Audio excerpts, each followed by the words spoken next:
Hello, Year 6 parents and carers. A couple of parents at Parents' Evening have been asking us about the national tests that are coming up in May. I spoke to Mr. Gowan and we thought it'd be useful for me to share some information just about the tests.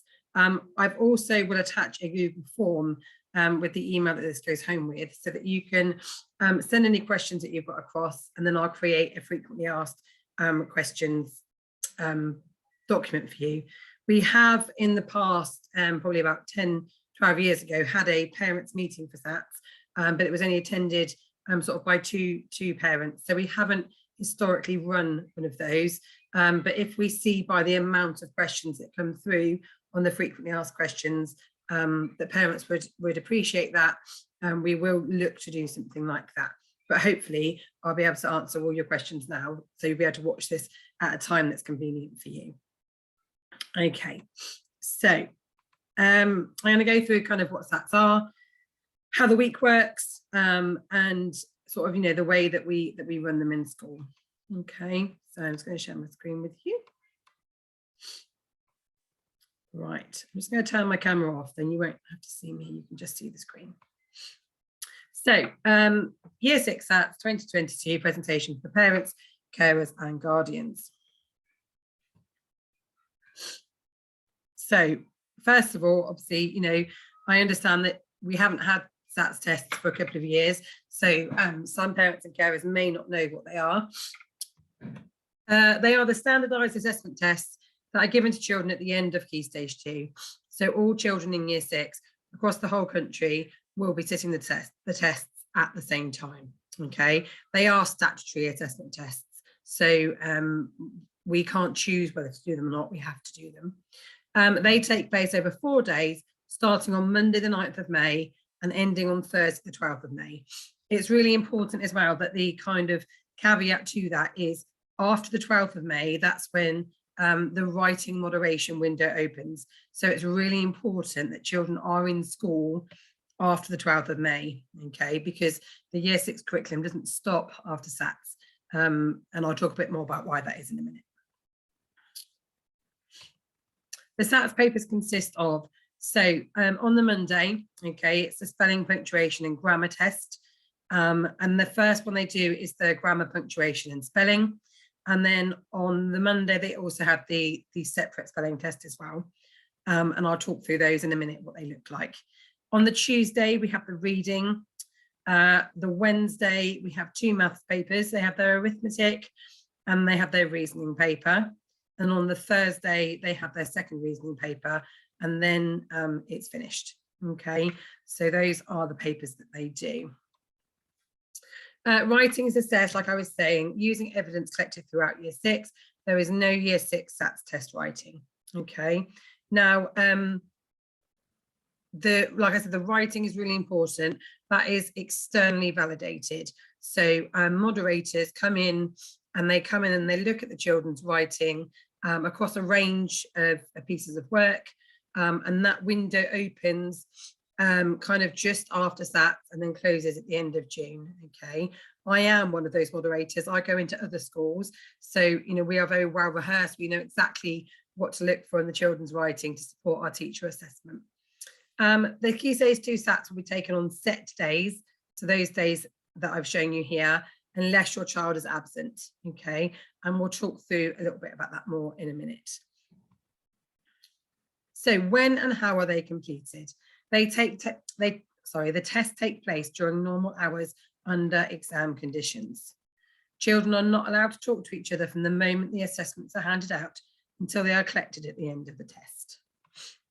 After the tests are completed, the papers are sent away to be marked externally. And that is something sometimes the children are quite shocked about, because obviously they've done some practice tests and things, so they think they're going to get their results instantly, and they don't.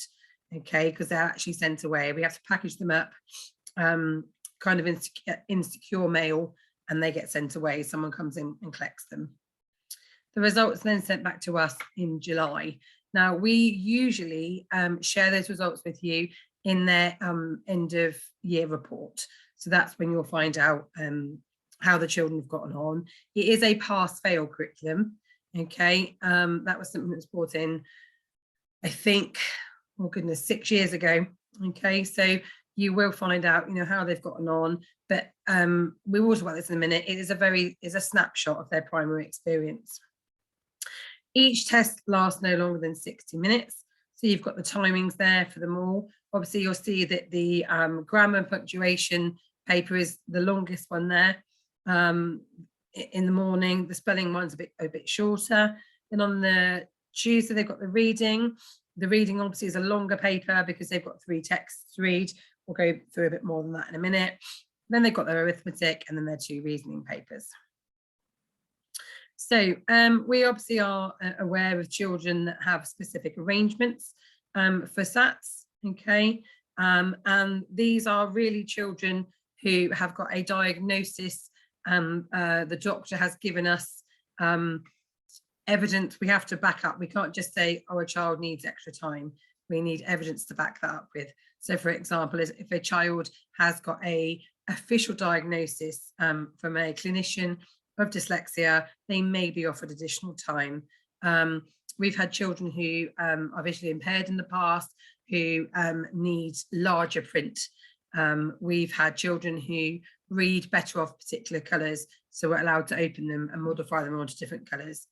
It is quite uncommon for us to have modifications, but it is something we're able to do. And you've just got here a little bit of information here. Pupils with an EHCP are automatically allowed up to 25% additional time. Pupils who use the modified large print or braille version are automatically allowed up to 100% additional time. Okay, that may affect a couple of children this year. The results. Test results are marked externally. Once marked, the test will be given the following scores. Now, we'll talk through, this is a bit of a complex thing that took me a little while to understand myself. So they're given a raw score, and that is the number out of the paper, okay? So for example, the reading's out of 50. So if they score 20 out of 50, that's their raw score. They're then given a scaled score, which we'll talk through in a minute, and then that judgment, that pass-fail judgment on whether or not the national standard's been met. So after marking each test, the external marker will convert the raw score to a scaled score. The reason for that is that in year A, it could be that 30 was the pass mark, but in year B, it became 31. But so the scaled score of 100 becomes the pass mark. So they would scale that 30 to become 100 as the pass mark. And the next year, if the pass mark was 31, that will be scaled to 100. It means that we can compare the children year on year. It also allows comparison between their Key Stage 1 SATs and their Key Stage 2 SATs.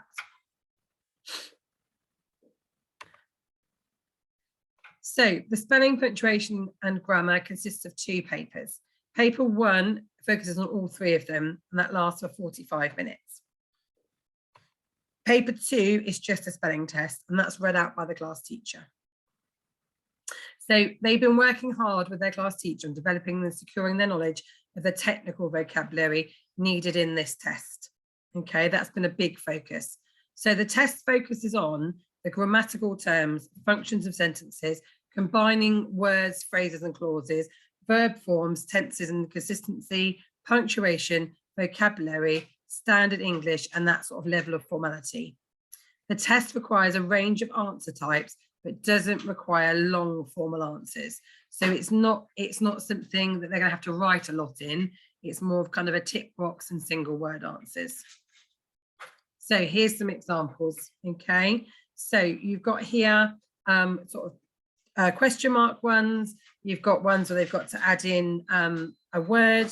You've got here a little explanation about how to explain. But this question 34, that's obviously near the end of the paper, but that is the longest type of answer they'd have in that grammar, punctuation and spelling paper.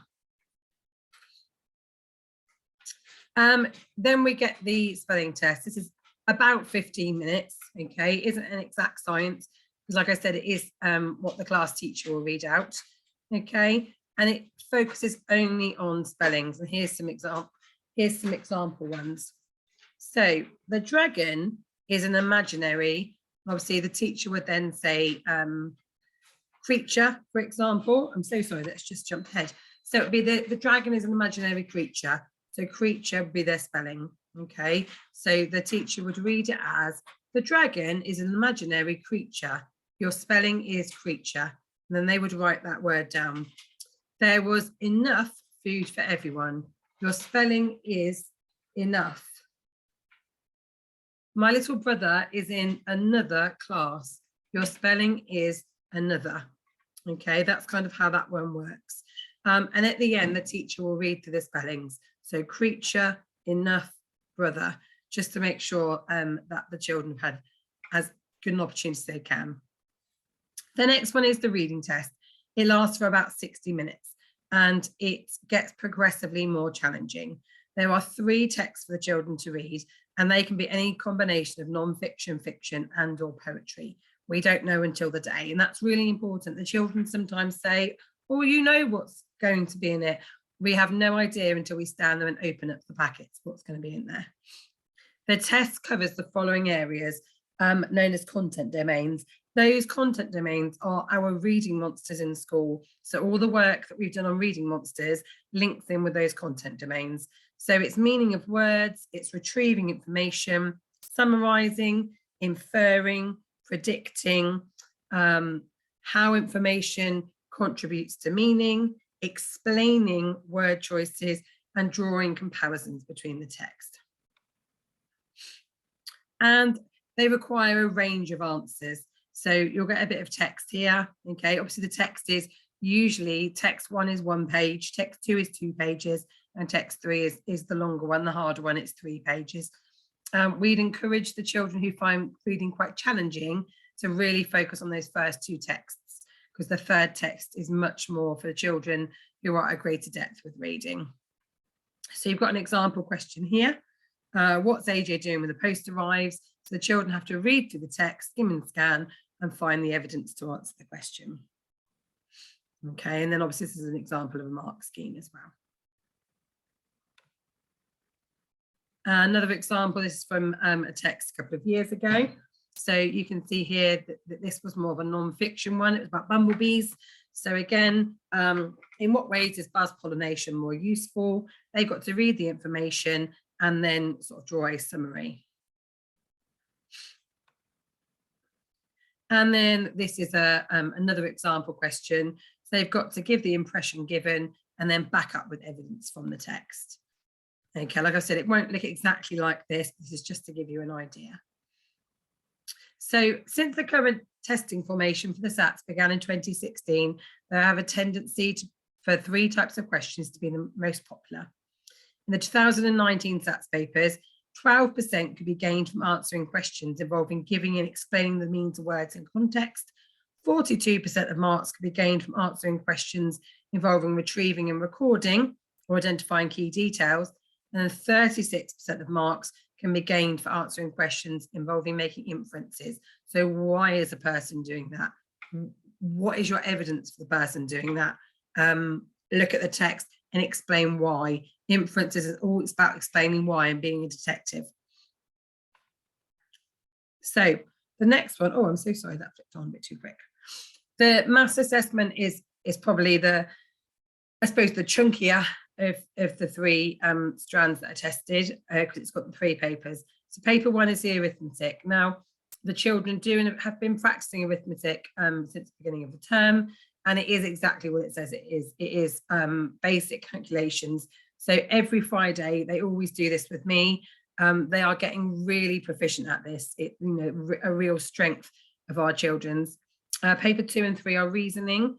They are the ones that the children find more challenging, because the maths is hidden within a kind of deeper problem.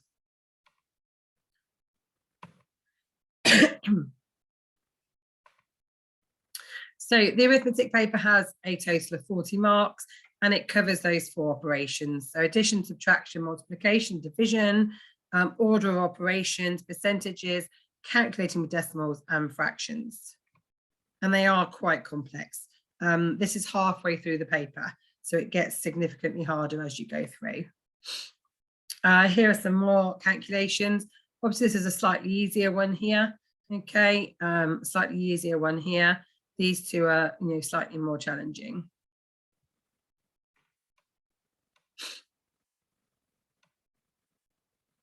And again, these are kind of heading towards the end of the paper. And again, these look quite challenging for us. And, you know, the children do find them tricky, but they really have developed their skills of arithmetic so well over the last few months. So paper 2 will take place on Wednesday, 11th of May. Paper 3 will take place on Thursday, the 12th. These tests have a total of 35 marks each. The papers require the children to demonstrate their mathematical knowledge and skills, as well as their ability to solve problems and their mathematical reasoning. They cover a wide range of mathematical topics from Key Stage 2. That's really important there. These are not a Year 6 test. They are a Key Stage 2 tests. So for example, Roman numerals, which is the first one on there, that is taught in Year 3 and 4. So it isn't just what they've learned in Year 6. That's the really key thing for me to point out here. This is a test from all of their work across Year 3 and 4. And you can see there the types of things they're going to be learning about.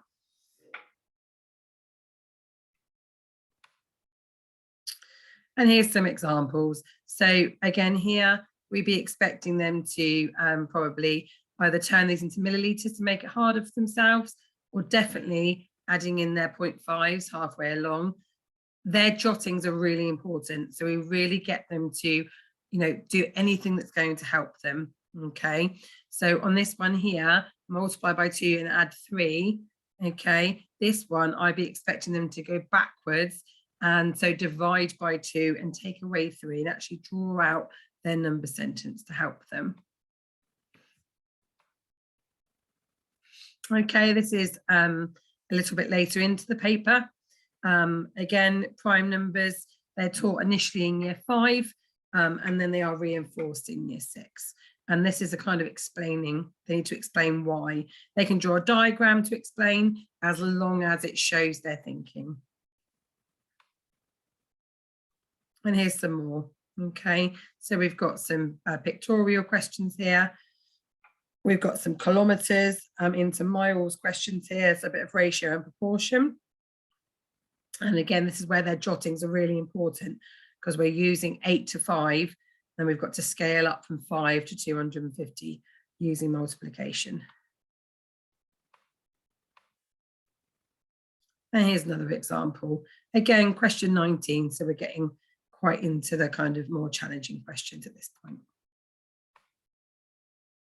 So what can you do, okay, to support your child? So a positive attitude is massive, okay? You know, we know that you're going to be encouraging and supporting them, but that's, you know, that's a massive help. Just reminding them to do their best. Try not to use past papers, because they're using them a lot in school to prepare the children. Give your children a quiet, distraction-free space to complete homework or study. Again, really important for them to have that sort of quiet space. Give a child time to go outside and reduce screen time. Again, I know that you know all of this, but it's just to kind of, you know, put it out there. Ensure they're eating and drinking well and getting a good amount of sleep. Really important, because they're going to be working super hard.